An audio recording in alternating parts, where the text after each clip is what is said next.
नमस्कार साथियों, मैं अजय कुमार। खबरें छप रही हैं कि बांग्लादेश में अल्पसंख्यकों के खिलाफ हमला हो रहा है, माइनॉरिटी के खिलाफ हमला हो रहा है। अंतर्राष्ट्रीय मानवाधिकार कानून कहता है कि अगर दुनिया के किसी भी देश में या किसी भी इलाके में केवल पहचान के आधार पर, केवल आइडेंटिटी के आधार पर, केवल इस आधार पर कि मैं हिंदू हूं और आप मुस्लिम हैं, पर किसी पर जुल्म ढाहा जा रहा हो, तो वह किसी देश का केवल आंतरिक मामला नहीं हो सकता है। कोई देश इसे केवल अपना आंतरिक मामला कहकर खारिज नहीं कर सकता है। उस पर ठोस हस्तक्षेप करने का अधिकार दुनिया के हर देश को मिला हुआ है। भारत की सरकार भी बांग्लादेश में अल्पसंख्यकों के खिलाफ हो रहे हमले पर लगातार बोल रही है। इसमें किसी तरह की गलत बात नहीं है। गलत बात तो यह है कि भारत की सरकार पर वैसा समूह बैठा है जिसकी पूरी राजनीति का आधार ही अल्पसंख्यकों के खिलाफ नफरत की भावना पैदा करने से जुड़ा हुआ है। भारत की सरकार पर जो हिंदुत्ववादी ताकतें बैठी हैं, उनका अस्तित्व मुस्लिम नफरत पर टिका है, जिसका नतीजा यह निकला है कि भारत में अल्पसंख्यकों का हाल शायद बांग्लादेश से भी बदतर है। चौक चौराहे से लेकर के शासन प्रशासन की गलियों तक में मुसलमानों को दोयम दर्जे की नागरिक के तौर पर देखने की आदत लगातार विकसित की जा रही है। हाल फिलहाल के मंदिर मस्जिद के झगड़े को ही देख लीजिए। ये बकवास नहीं तो और क्या है।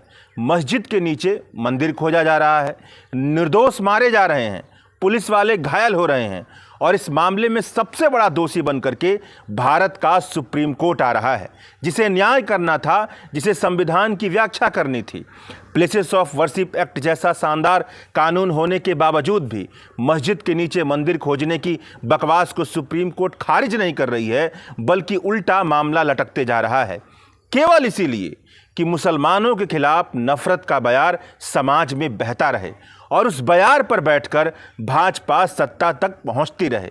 कहने का मतलब यह है कि भारत में अल्पसंख्यकों पर सबसे मजबूत हमला कहीं से हो रहा है तो वह नरेंद्र मोदी की सरकार है, जो केंद्र सरकार में मौजूद है। भारत की मौजूदा वक्त की सरकार जिन लोगों से मिलकर के बनी है, उनका विचार ही अल्पसंख्यकों पर हमला करने पर टिका हुआ है। इसकी वजह से नरेंद्र मोदी की सरकार को तो बांग्लादेश में अल्पसंख्यकों पर हो रहे हमलों पर बोलने का किसी भी तरह का नैतिक आधार नहीं बनता है। मगर फिर भी अगर विदेश मंत्री एस जयशंकर की तरफ से बांग्लादेश में हो रहे अल्पसंख्यकों के खिलाफ हमले पर कुछ बोला जा रहा है, तो उसकी सार्थकता नौटंकी से ज़्यादा कुछ भी नहीं होगी। भारत बांग्लादेश के अल्पसंख्यकों का सबसे ज़्यादा भला, बांग्लादेश के हिंदुओं का सबसे ज़्यादा भला तभी कर सकता है जब वह दिखाए कि भारत में रहने वाले अल्पसंख्यकों को उनकी पहचान के आधार पर, मुसलमानों को, क्रिश्चियन समुदाय को उनकी पहचान के आधार पर किसी तरह की परेशानी का सामना नहीं करना पड़ रहा है। अगर भारत की तरफ से इस तरह का उदाहरण पेश किया जाता है तो केवल बांग्लादेश ही नहीं, दुनिया के किसी भी देश पर इसका बहुत ही ज़्यादा असर पड़ेगा और बयानबाजी से बहुत ही ज़्यादा असर पड़ेगा। यहाँ पर तो सरकारें बटेंगे तो कटेंगे जैसा नारा दे रही हैं, तो आप ही समझिए कि अल्पसंख्यकों का यहाँ पर क्या हाल है।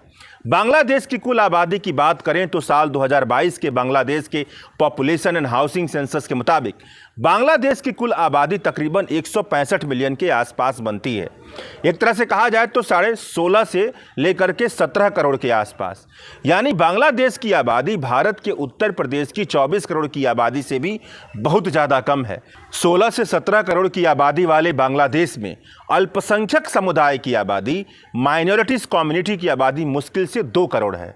और साल 2022 की जनगणना के मुताबिक बांग्लादेश की कुल आबादी में हिंदुओं की आबादी का प्रतिशत करीब 8% है, यानी मुश्किल से 1 करोड़ 30 लाख के आसपास। बौद्ध धर्म, ईसाई धर्म और अन्य अल्पसंख्यकों को मिला दिया जाए तो इनकी आबादी बांग्लादेश की कुल आबादी में 1% से भी कम होती है।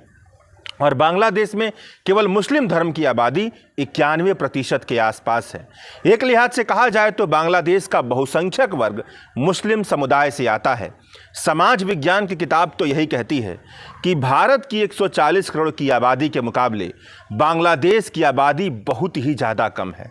इस 140 करोड़ की आबादी में 96 करोड़ के आसपास हिंदू आबादी रहती है।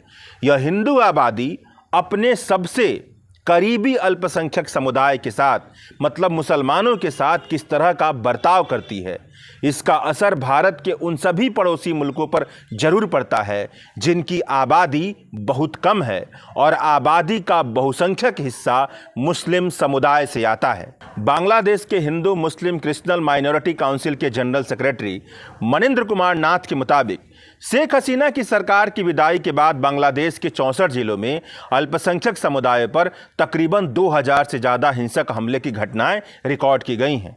इन हमलों में मर्डर, लूटपाट, अपहरण, उत्पीड़न, छेड़खानी जैसे मामले दर्ज किए गए हैं, सभी रिकॉर्डेड हैं। अल्पसंख्यक समुदायों से आने वाले कम से कम 9 लोगों की हत्याओं के मामले दर्ज हैं। तकरीबन 50 से ज़्यादा मंदिरों पर हमला किया गया है। कुछ लोग यह भी कहते हैं कि यह हमले केवल अल्पसंख्यक समुदाय पर ही नहीं हो रहे हैं, बल्कि हमले उन सभी पर हो रहे हैं जो शेख हसीना की सरकार से गहरे तौर पर जुड़े हुए थे। मगर जानकारों का यह कहना है कि कुछ ही हमले ऐसे हैं जहां पर यह कहा जा सकता है कि जिस पर हमला हुआ है उसका जुड़ाव किसी न किसी तरह से आवामी लीग से था, शेख हसीना की सरकार से था। मगर अल्पसंख्यक समुदाय में हुए 90% से ज़्यादा हमले वहाँ हुए हैं जिनका जुड़ाव किसी पॉलिटिकल पार्टी से स्थापित नहीं किया जा सकता है। वह जितने आवामी लीग के हैं उतने ही बांग्लादेश के विपक्षी पार्टियों के। अल्पसंख्यक समुदाय के भीतर ज़्यादातर हमले हिंदू समुदाय में हुए हैं क्योंकि अल्पसंख्यक समुदाय में उनकी आबादी ज़्यादा है। मगर बौद्ध, ईसाई और इस्लाम के भीतर ही मौजूद अहमदिया समुदाय पर भी हमले हुए हैं। बांग्लादेश की अल्पसंख्यक समुदाय पर होने वाले हमले की नज़र से देखा जाए तो बांग्लादेश में हाल फिलहाल कानून और व्यवस्था पूरी तरह से चरमराता हुआ दिखाई दे रहा है। अगस्त में इसी साल शेख हसीना की सरकार की विदाई में सबसे महत्वपूर्ण भूमिका स्टूडेंट प्रोटेस्ट ने निभाई थी। जानकार बताते हैं कि स्टूडेंट प्रोटेस्ट को बांग्लादेश की जमात और बांग्लादेश नेशनलिस्ट पार्टी में घुली मिली कट्टर इस्लामिक ताकतों का साथ मिला हुआ था। एक तरह से देखा जाए तो इन्हीं कट्टर इस्लामी ताकतों का नेटवर्क हाल फिलहाल में बांग्लादेश में मजबूत हो रहा है। शेख हसीना की सरकार की विदाई में महत्वपूर्ण भूमिका निभाने वाले स्टूडेंट लीडर ने आपस में मिलकर के अंतरिम सरकार के अध्यक्ष के तौर पर बांग्लादेश के नागरिक समाज के जाने माने नाम मोहम्मद यूनिस को चुना था। और अभी हाल फिलहाल मोहम्मद यूनिस और अंतरिम सरकार के पास यह जिम्मेदारी है कि वह बांग्लादेश को संभाले। मतलब मौजूदा वक्त में बांग्लादेश में किसी तरह की निर्वाचित सरकार नहीं है, बल्कि एक तरह से कहा जाए तो नॉमिनेटेड सरकार चल रही है। केवल 3 महीने के लिए अंतरिम सरकार को चुना गया था। मगर बांग्लादेश की स्थितियां हाल फिलहाल ऐसी लग रही हैं कि शायद निर्वाचित सरकार बनने में अभी काफ़ी वक्त लगेगा। बांग्लादेश के अल्पसंख्यक समाज पर जिस तरह के हमले हो रहे हैं उससे तो यही नज़र आ रहा है कि मोहम्मद यूनिस की जो अंतरिम सरकार है वह अल्पसंख्यक समाज को सुरक्षित माहौल देने में पूरी तरह से असफल साबित हुई है। अब बांग्लादेश में किस तरह का सेकुलरिज्म है, सेकुलरिज्म का किस तरह का सिद्धांत है, संविधान क्या कहता है, उस पर बात कर लेते हैं। पाकिस्तान धर्म के आधार पर बना था, मगर पाकिस्तान से अलग होकर बांग्लादेश के बनने का आधार धर्म नहीं था। बांग्लादेश बांग्ला राष्ट्रवाद से निकले उदारवादी और धर्मनिरपेक्ष मूल्यों पर बना था। 4 नवंबर 1972 के दिन बांग्लादेश की संविधान सभा ने संविधान अपनाया था। बांग्लादेश की जो प्रस्तावना थी, जो संविधान अपनाने के समय लिखी गई थी, वहाँ पर लिखा है कि राष्ट्रवाद, लोकतंत्र, समाजवाद और धर्मनिरपेक्षता जैसे बुनियादी सिद्धांतों को वहाँ पर दर्ज किया गया था। भारत की तरह उनकी भी यही प्रतिबद्धता थी कि राज्य लोकतांत्रिक प्रक्रियाओं को अपनाते हुए शोषण से मुक्त समाजवादी समाज को साकार करेगा। एक ऐसा समाज जिसमें कानून का शासन होगा, सभी तरह के मानवाधिकार लागू होंगे, सभी लोगों को स्वतंत्रता, समानता और न्याय प्रदान किया जाएगा। मतलब बांग्लादेश का जो ओरिजिनल संविधान है वह पूरी तरह से धर्मनिरपेक्ष और प्रगतिशील मानवीय मूल्यों से सना हुआ था। मगर साल 1977 में बांग्लादेश में मिलिट्री डिक्टेटर जियाउर रहमान का शासन आया। तानाशाही ने बांग्लादेश के संविधान की मूल भावना को ही बदल दिया। धर्मनिरपेक्षता को हटा दिया गया और संविधान में यह लिख दिया गया कि जिसका मतलब यह बनता था कि बांग्लादेश ने इस्लाम को स्टेट रिलीजन के तौर पर अपना लिया है। मगर साल 2010 में सुप्रीम कोर्ट ने बांग्लादेश की संविधान में मौजूद उन सारे तत्वों को खारिज कर दिया जो बांग्लादेश के संविधान को धर्मनिरपेक्षता से दूर ले जाते थे, सेक्युलरिज्म से दूर ले जाते थे। सुप्रीम कोर्ट ने यह फैसला दिया कि बांग्लादेश का स्टेट रिलीजन इस्लाम ही होगा, इसमें कोई दिक्कत नहीं है, मगर बांग्लादेश के संविधान का चरित्र धर्मनिरपेक्ष होगा। बांग्लादेश के संविधान में ऐसे कोई प्रावधान नहीं होंगे जो धर्मनिरपेक्षता के खिलाफ जाते हों। सैद्धांतिक तौर पर यह बात तो अटपटी लगती ही है और इसकी आलोचना भी होती है कि जब स्टेट के रिलीजन के नाम पर इस्लाम को अपना लिया गया तो स्टेट धर्मनिरपेक्ष कहाँ से रह गया। स्टेट ने सभी धर्मों के बीच अगर किसी एक धर्म को अपने धर्म के तौर पर, राज्य के धर्म के तौर पर, राज्य की पहचान के धर्म के तौर पर चुन लिया हो तो कैसे उसे धर्मनिरपेक्ष कहा जा सकता है। यह आलोचना बिल्कुल जायज है और होनी चाहिए और होती भी रहती है। इंग्लैंड की भी इसी आधार पर आलोचना होती रहती है। कई तरह के संशोधनों और सुप्रीम कोर्ट के फैसलों से गुजरने के बाद मौजूदा वक्त में बांग्लादेश के संविधान में इस तरह के प्रावधान दर्ज हैं जो यह बताते हैं, जो मौजूदा वक्त का संविधान है उसमें जो प्रावधान दर्ज हैं वह यह बताते हैं कि सांप्रदायिकता के हर तरह के तौर तरीके को, मतलब ऑल फॉर्म्स ऑफ सेकुलरिज्म को खत्म कर धर्मनिरपेक्षता के सिद्धांत का पालन किया जाएगा। राज्य को किसी भी धर्म के पक्ष में किसी भी तरह का पक्षपाती रवैया अपनाने का अधिकार नहीं है। किसी भी राजनीतिक मकसद के लिए धर्म का दुरुपयोग नहीं किया जाएगा। किसी विशेष धर्म को पालन करने वाले लोगों के खिलाफ किसी भी तरह का भेदभाव और उत्पीड़न प्रतिबंधित है। राज्य बांग्लादेश के किसी भी नागरिक के साथ धर्म, नस्ल, जाति, लिंग या जन्म स्थान के आधार पर किसी भी तरह का भेदभाव नहीं कर सकता है। बांग्लादेश के नागरिकों के बीच धार्मिक, सामाजिक और सांप्रदायिक सद्भाव को खत्म करने के इरादे से किसी भी तरह के यूनियन, संगठन और ऑर्गेनाइजेशन को बनाने की इजाज़त नहीं मिलती है। अगर जन्म के आधार पर, धर्म के आधार पर, जाति के आधार पर, भाषा के आधार पर भेदभाव करने के लिए किसी भी तरह का संगठन स्थापित हो रहा है तो वह संविधान के खिलाफ बना संगठन होगा। राज्य का यह दायित्व बनता है कि वह बांग्लादेश की जनजातियों, छोटी जातियों, जातीय संप्रदायों और समुदायों की अनूठी स्थानीय संस्कृति और परंपरा की रक्षा और उसका विकास करे। बांग्लादेश के संविधान में यह प्रावधान भी मौजूद है कि बांग्लादेश के किसी भी नागरिक को पब्लिक ऑर्डर और मोरालिटी के अधीन रहते हुए किसी भी धर्म को मानने, उसको पालन करने और उसका प्रचार करने का अधिकार है। जैसे भारत के संविधान में भाषाओं और धार्मिक अल्पसंख्यकों को अल्पसंख्यक शिक्षण संस्थान खोलने के अधिकार मिले हुए हैं, वैसे ही बांग्लादेश के संविधान में भी अल्पसंख्यक शिक्षण संस्थान खोलने के अधिकार अल्पसंख्यकों को मिले हुए हैं। कहने का मतलब यह है कि बांग्लादेश स्टेट रिलीजन के तौर पर इस्लाम को जरूर मान्यता देता है, मगर बांग्लादेश के संविधान के भीतर ऐसे प्रावधान मौजूद हैं जो बांग्लादेश के राज्य को धर्मनिरपेक्षता से भटकने की, धर्मनिरपेक्षता से अलग होने की इजाज़त नहीं देते हैं। राज्य को इतनी शक्तियाँ देते हैं कि वह धर्म के आधार पर हो रहे किसी भी तरह के भेदभाव और सांप्रदायिकता के खिलाफ कठोर कार्रवाई कर सके। मतलब बांग्लादेश में अल्पसंख्यकों के साथ जिस तरह की हिंसक घटनाएं घट रही हैं वह यही बता रही हैं कि बांग्लादेश में भी भारत की तरह संविधान में मौजूद प्रावधानों के तहत सरकार चलाने वाले लोग सरकार की जिम्मेदारी नहीं संभाल रहे हैं।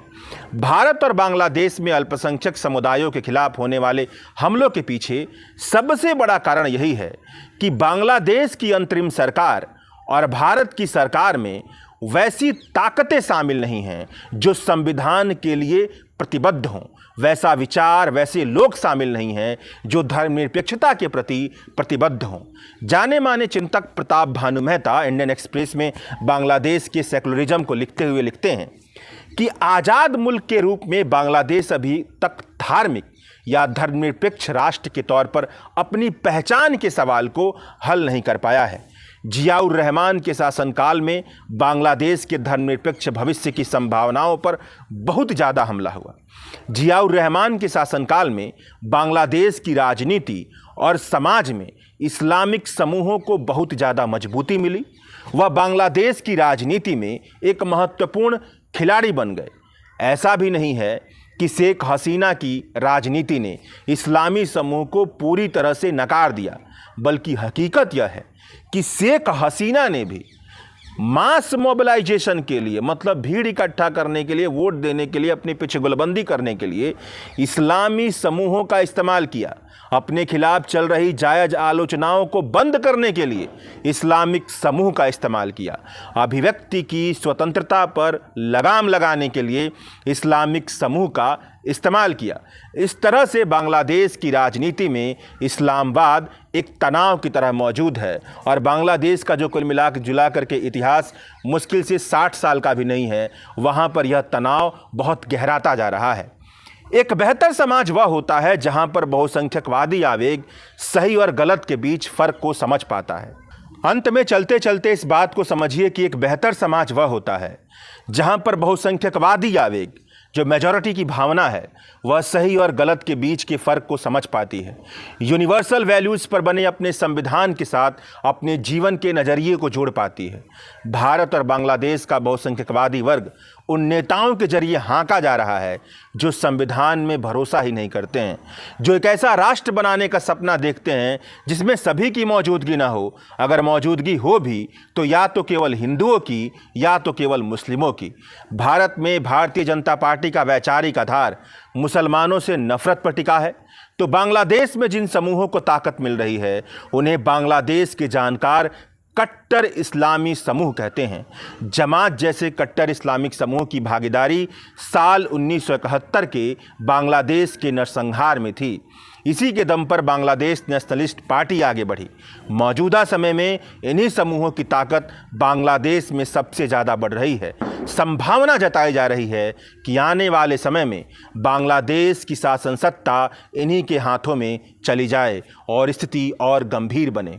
शुक्रिया।